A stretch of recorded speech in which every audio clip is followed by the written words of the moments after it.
পরমারাধ্য শ্রী শ্রী বাবামণির রাতুল চরণে প্রণাম জানিয়ে এবং আমার সমস্ত গুরুভ্রাতা ও গুরু ভগিনীদের প্রতি সশ্রদ্ধ জয়গুরু সম্ভাষণ জানিয়ে আজকের পাঠ শুরু করছি। ওম অখণ্ড সংহিতা বা অখণ্ড মণ্ডলেশ্বর শ্রী শ্রী স্বামী স্বরূপানন্দ পরমহংসদেবের উপদেশবাণী সপ্তম খণ্ড। ভক্তির অনলে স্বার্থপরতার ধ্বংস সাধন। অদ্য শ্রী শ্রী বাবামণি রহিমপুরের জনৈকা ভক্তিমতী মহিলার নিকটে পত্র লিখিলেন। স্নেহের মা, মনুষ্য জীবন সংগ্রামময় জীবন, সুখ দুঃখের অসংখ্য সংঘাতে ইহা পূর্ণ।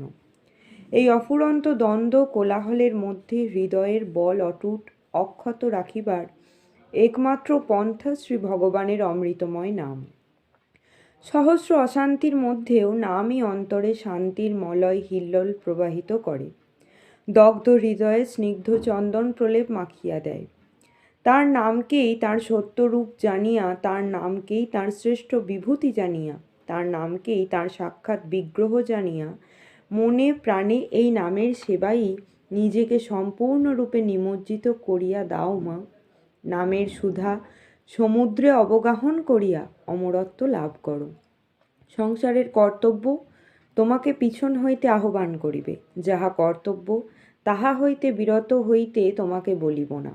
কিন্তু মা, নিস্পৃহ নিষ্কাম চিত্তে সংসারের সহস্র খুঁটিনাটি কর্তব্য শরীর দিয়া সম্পাদন করিয়া যাও। মনকে নিয়ত লাগাইয়া রাখো শ্রী ভগবানের পরমানন্দ ঘন স্নেহোজ্জ্বল মূরতির অর্চনায়।